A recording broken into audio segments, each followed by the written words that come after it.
दोस्तों, कल्लू मामा नाम से मशहूर हुए सौरव शुक्ला बॉलीवुड के एक ऐसे एक्टर है जिन्होंने ये साबित कर दिया है कि बॉलीवुड में अपनी पहचान बनाने के लिए लीड रोल मिलना जरूरी नहीं है। अगर आप में टैलेंट है तो अपने मिले रोल से ही वो अपनी जगह बना सकते हैं। सौरव शुक्ला न सिर्फ अच्छे एक्टर है बल्कि एक बेहतरीन डायरेक्टर और स्क्रीन राइटर भी है। तो आइए जानते हैं उनकी जिंदगी से जुड़ी कुछ खास बातें।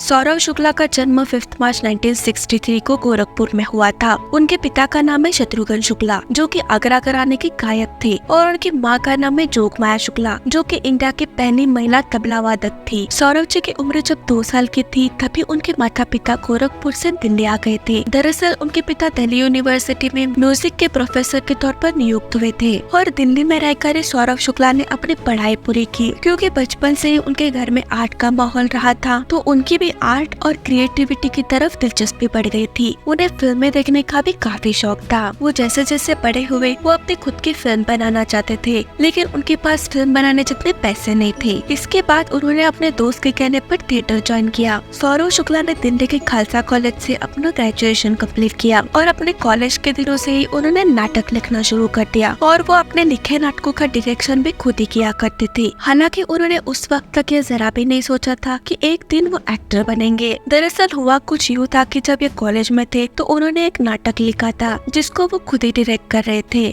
उस नाटक में एक पागल आदमी का किरदार था। जो एक्टर ये किरदार निभा रहा था एज ए डायरेक्टर सौरव जी ने उसे बहुत बार समझाया था कि उस किरदार को कैसे निभाना है, लेकिन बार बार समझाने पर भी वो एक्टर उस किरदार को अच्छे से नहीं निभा पा रहा था। वो एक्टर सौरव जी पर चिढ़ गया कि इतने अच्छे से आप बता रहे हो तो आप खुद ये रोल क्यों नहीं कर लेते। इसके बाद सौरव जी ने उस एक्टर को ये रोल करके बताया। उस दौरान वहाँ मौजूद सभी लोगों ने सौरव जी को कहा कि आपने बहुत अच्छी एक्टिंग की और आप ही इस रोल को निभाइए। और इस तरीके से सौरव जी ने अपने ही लिखे हुए नाटक जिसे उन्हें खुद ही डायरेक्ट किया था उसमें उन्होंने पहली बार एक्टिंग की और जिस तरीके से लोगों ने उनकी एक्टिंग की तारीफ की उसका उनके ऊपर काफी प्रभाव पड़ा और उन्होंने अपने एक्टिंग की तरफ ध्यान देना शुरू कर दिया। सौरव शुक्ला के फैंस इस बात से वाकिफ होंगे कि वो अपने स्कूल के दिनों में स्पोर्ट्स में काफी दिलचस्पी रखते थे। बैडमिंटन और टेबल टेनिस में वो अपने स्कूल में चैंपियन थे। साथ ही उन्हें क्रिकेट खेलने का भी काफी शौक था और सुनील गावस्कर उनके रोल मॉडल हुआ करते थे। जब उन्होंने प्लेज में एक्टिंग करनी शुरू कर दी तो उन्हें एक्टिंग करने में बहुत मजा आने लगा। इसी दौरान उन्होंने कई प्लेज लिखे, डायरेक्ट किए और उसमें एक्टिंग भी की और धीरे धीरे अपने एक्टिंग के दम पर सौरव जी नेशनल स्कूल ऑफ ड्रामा के रेपर्टरी सेंटर का हिस्सा बन गए। वहाँ पर वो एक पेड एक्टर के तौर पर काम किया करते थे। सौरव शुक्ला एनएसडी की फैकल्टीज और उनके स्टूडेंट्स के साथ काफी प्लेस में काम कर चुके थे और उनका एक अच्छा खासा ग्रुप बन चुका था। इसी दौरान डायरेक्टर पीटर लुची जो कि एक बहुत बड़े डायरेक्टर माने जाते हैं वो लिटिल बुद्धा नाम की एक सीरीज बना रहे थे। उस सीरीज के लिए सौरव शुक्ला को कॉल आया और उन्हें फ्लाइट की टिकट और होटल का रूम बता दिया गया कि आपको इस दिन यहाँ पहुँचना है। सौरव शुक्ला वहाँ पहुँच गए और उस सीरीज की तैयारी में लग गए और उन्हें लगा कि मेरी किस्मत खुल गई है क्योंकि उनके साथ वाले जो एक्टर्स थे वो उस दौरान टीवी में या तो फिल्मों में साइड रोल्स कर रहे थे। दरअसल उसी टाइम पर शेखर कपूर अपनी फिल्म बैंडिट क्वीन के लिए कास्टिंग कर रहे थे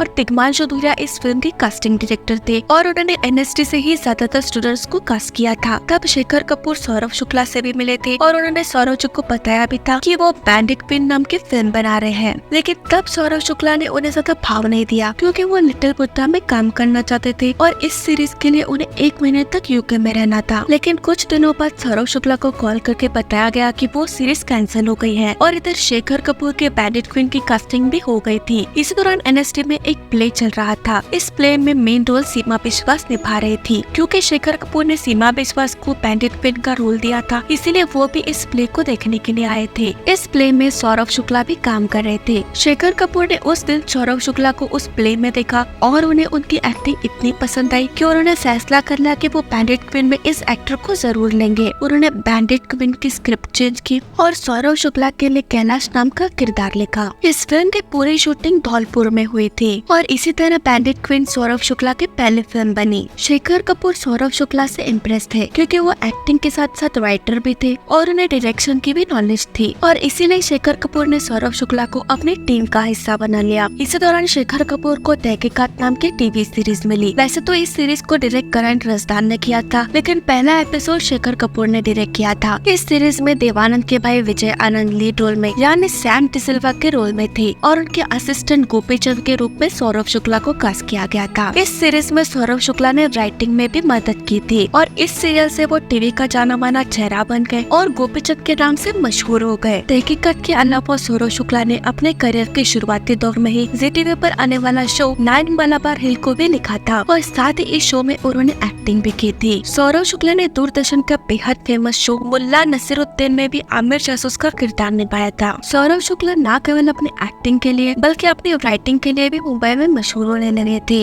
उनके करियर की दूसरी फिल्म थी इस रात की सुबह नहीं। फिल्म में उन्होंने विलास पांडे नाम का छोटा किरदार निभाया था। इसके 2 साल बाद यानी ईयर 1998 में वो हमें नजर आए फिल्म करीब में। इस फिल्म में वो बॉबी देओल के पिता बने थे। इसके बाद उसी साल आई जख्म फिल्म में वो गुरुदयाल सिंह के किरदार में दिखे थे, लेकिन जिस फिल्म ने उन्हें पहचान दिलाई वो थी राम गोपाल वर्मा की फिल्म सत्या। सत्या फिल्म में पहले सौरव शुक्ला एज एक्टर नहीं जुड़े थे, वो एज अ राइटर इस फिल्म का हिस्सा बने थे। दरअसल हुआ यूँ था कि सत्या फिल्म की कहानी अनुराग कश्यप लिख रहे थे। क्योंकि अनुराग कश्यप इंडस्ट्री में नए थे और यंग थे, इसीलिए राम गोपाल वर्मा ने उन्हें कहा कि वो किसी एक्सपीरियंस राइटर को भी उनके साथ रखे। तब अनुराग कश्यप ने ही सौरव शुक्ला का नाम सजेस्ट किया था, क्योंकि अनुराग कश्यप सौरव शुक्ला के साथ दिल्ली में थिएटर और प्लेस में साथ काम कर चुके थे। राम गोपाल वर्मा ने बतौर राइटर सौरव शुक्ला को अप्रोच किया, लेकिन उस time Saurabh Shukla as a writer काम नहीं करना चाहते थे और दूसरे ही दिन वो रामू के ऑफिस जाकर उन्हें मना करने वाले थे। लेकिन तब रामू ने सौरव शुक्ला को कहा कि वो बतौर एक्टर भी उन्हें उस फिल्म में साइन करने वाले हैं। सौरव शुक्ला ये मौका गंवाना नहीं चाहते थे, क्योंकि उस टाइम राम गोपाल वर्मा इंडस्ट्री का बहुत बड़ा नाम थे और उन्होंने रामू को हाँ कह दिया और सत्या फिल्म की कहानी अनुराग कश्यप के साथ मिलकर लिखी। राम गोपाल वर्मा ने सत्या फिल्म के कुछ सीन्स अपने पर्सनल एक्सपीरियंस से और कुछ चीजें अपने आसपास के लोगों से सुनकर भी रखी है। और इस फिल्म में सौरव शुक्ला ने जो कल्लू मामा का किरदार निभाया है वो भी उन्होंने रियल लाइफ से मिलता जुलता ही रखा है। एक्चुअली रामू ऐसे एक बार चलाने वाले इंसान को जानते थे जो कि अंडरवर्ल्ड से जुड़ा था और सौरव शुक्ला ने जिस तरीके से ये किरदार निभाया उसने उनकी पूरी जिंदगी ही बदल दी। वो एक पॉपुलर चेहरा बन गए और लोग उन्हें कल्लू मामा के नाम से पहचानने लगे। और इसी फिल्म की शूटिंग के दौरान सौरव शुक्ला की मुलाकात पहली बार उनकी वाइफ बरनाले रे से हुई थी। बरनाले रे उस दौरान राम गोपाल वर्मा की असिस्टेंट थी। आज वो बहुत बड़ी ऑथर है और राइटर भी है। सत्या फिल्म के दौरान ही उनकी मुलाकात हुई और कुछ टाइम बाद दोनों ने शादी कर ली। इसके बाद तो सौरव शुक्ला ने एज ए एक्टर एक से बढ़कर एक फिल्मों में काम किया। इनमें से नायक फिल्म में उनका निभाया हुआ पांडुरंग का किरदार, स्लमडॉग मिलियनेयर में हेड कांस्टेबल श्रीनिवास का किरदार, बर्फी फिल्म में सुधांशु दत्ता का किरदार और पीके फिल्म में तपस्वी महाराज के किरदार को लोगों ने बहुत पसंद किया। ईयर 2014 में सौरव शुक्ला ने फिल्म जॉन LLP में जज सुंदरलाल त्रिपाठी का किरदार निभाया था। ये उनके करियर का सबसे यादगार रोल माना जाता है। इस किरदार में इतनी ओरिजिनलिटी थी कि उनके निभाए इस किरदार से लोगों ने कनेक्ट किया और उन्हें इस फिल्म के लिए बेस्ट सपोर्टिंग एक्टर का नेशनल अवार्ड भी मिला था। सौरव शुक्ला ने बॉलीवुड के साथ साथ साउथ इंडस्ट्री की कुछ फिल्मों में भी काम किया है। ईयर 2022 में सौरव शुक्ला हमें नेटफ्लिक्स की वेब सीरीज ये काली काली आंखें में अखिराज अवस्थी के किरदार में नजर आए थे। सौरव शुक्ला इंडस्ट्री में एक्टिव है और वो अपने निभाए हर रोल से अपनी छाप छोड़ देते हैं और हम उम्मीद करते हैं कि वो आगे भी हमें इसी तरीके से एंटरटेन करेंगे। तो दोस्तों, आपको सौरव शुक्ला की कौन सी फिल्म का कौन सा किरदार आपको बहुत पसंद आता है,